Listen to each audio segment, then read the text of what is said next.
Welcome to ചാരൂസ് kitchen. ഞാൻ ഇന്ന് ഇവിടെ തയ്യാറാക്കാൻ പോകുന്നത് ഒരു അച്ചപ്പമാണ്. അപ്പം അതൊരു ചെറിയ ക്വാണ്ടിറ്റിയാണ് ഞാൻ നിങ്ങൾക്ക് കാണിച്ചു തരുന്നത്. അതിനനുസരിച്ച് നിങ്ങൾക്കനുസരിച്ച് അത് മാറ്റി കൊടുക്കാം. ഇത് 1 ഗ്ലാസ് അരി എടുക്കുകയാണ്. എടുത്ത് നമ്മൾ കഴുകി കുതിരാനിടണം. 5 മണിക്കൂറെങ്കിലും ഇത് കുതിരണം. അപ്പോൾ ഞാൻ ആ അരി വെള്ളത്തിലേക്കിട്ട് കഴുകി കുതിർത്തെടുത്ത് വെച്ചേക്കുകയാണ്. അത് ഒരു 4-5 മണിക്കൂർ നിന്ന് കുതിർന്ന് റെഡിയായിട്ടിരിക്കുന്ന സ്ട്രെയിൻ ചെയ്ത് വെച്ചേക്കാണ്.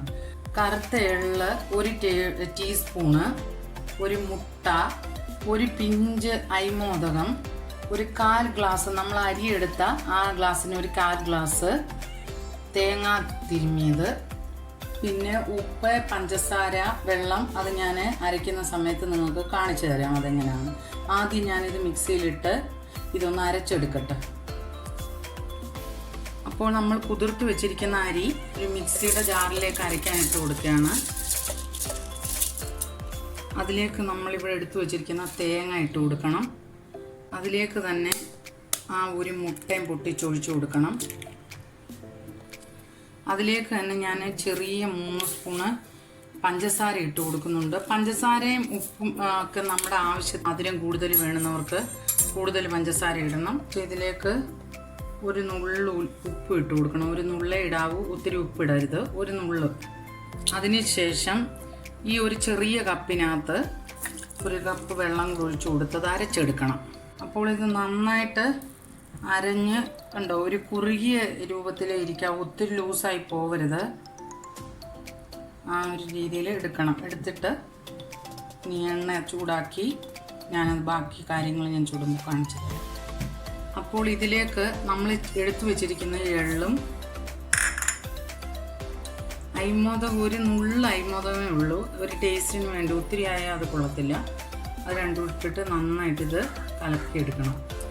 ആദ്യം ഇങ്ങനെ ഒരു നല്ല കട്ടിയുള്ള ഒരു പാത്രം എടുക്കണം.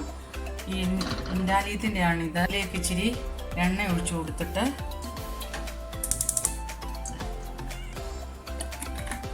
അത് ചൂടാകണം. അച്ചെടുത്തിട്ട് ഇതിനകത്ത് ഇങ്ങനെ മുക്കിയിടണം. കുറച്ച് നേരം ചൂടാകുന്ന എണ്ണയ്ക്കകത്തോട്ട് മുക്കിയിടണം. അപ്പോൾ ഈ അച്ച് നല്ല എണ്ണയ്ക്കകത്തിട്ട് നമ്മൾ ഇതാക്കി കഴിഞ്ഞു. ഇത് ചൂടായി വന്നിട്ടുണ്ട്. ആ സമയത്ത് ഇതിലേക്ക് ഇങ്ങനെ മുക്കണം. ഫുള്ളായിട്ട് മുക്കരുത്, മുക്കിയിട്ട് പെട്ടെന്ന് തന്നെ ഇതിലോട്ടിടണം.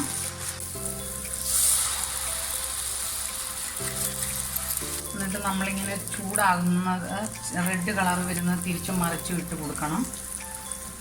അങ്ങനെ ബാക്കിയൊക്കെ ചുട്ടെടുക്കണം ഫുള്ള്. അപ്പോൾ ഇപ്പോൾ ഈ 2 എണ്ണം നല്ല കളറായിട്ടുണ്ട്. ആ സമയത്ത് നമ്മളത് കോരിയെടുക്കണം.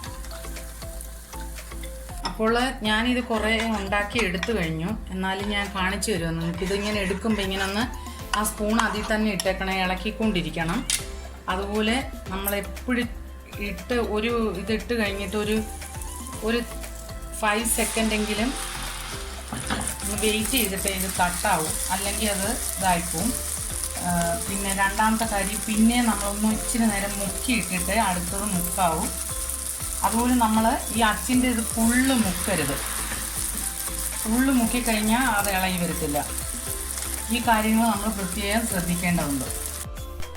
അപ്പോൾ നല്ല സൂപ്പർ അച്ചപ്പം റെഡി ആയിട്ടുണ്ട്. ഞാനത് ആ 1 ഗ്ലാസ് മാവിന് ഏകദേശം 25 അച്ചപ്പത്തോളം ഉണ്ടാക്കി വെച്ചിട്ടുണ്ട്. ഇത് ഒത്തിരി മൂത്ത് പോയാൽ വേറെ ഒരു കളറും ഇതായി കഴിച്ചു പോകും. അപ്പോൾ അതിന് മുമ്പ് ഒരു ഗോൾഡൻ കളർ ആവുന്ന സമയത്ത് നമ്മൾ എടുത്ത് വയ്ക്കണം, എണ്ണയിൽ നിന്ന് എടുത്ത് വയ്ക്കണം. അതുപോലെ എടുത്തു കഴിഞ്ഞാൽ എപ്പോഴും ഇങ്ങനെ ഈ ഭാഗം ഇങ്ങനെ താഴ്വശത്ത് വരത്തക്കണം കമിഴ്ത്തിയേ വയ്ക്കാവൂ. അപ്പോൾ എണ്ണ പോകും. ഒരു കിച്ചൺ റൂളിൻ്റെ പേപ്പർ എടുത്തിട്ട്, ടിഷ്യൂ പേപ്പർ എടുത്ത് അതിൽ വെച്ചേക്കുവാണ് എണ്ണ കവർ ചെയ്യാൻ വേണ്ടി. അപ്പോൾ നിങ്ങളെല്ലാവരും ഇത് ട്രൈ ചെയ്ത് നോക്കുക. നിങ്ങൾക്കത് ശരിയായിട്ടുണ്ടെങ്കിൽ നിങ്ങളുടെ കമൻസും അറിയിക്കണം. അതുപോലെ സബ്സ്ക്രൈബ് ചെയ്യാനും ഷെയർ ചെയ്യാനും മറക്കരുത്. Thank you for watching my videos.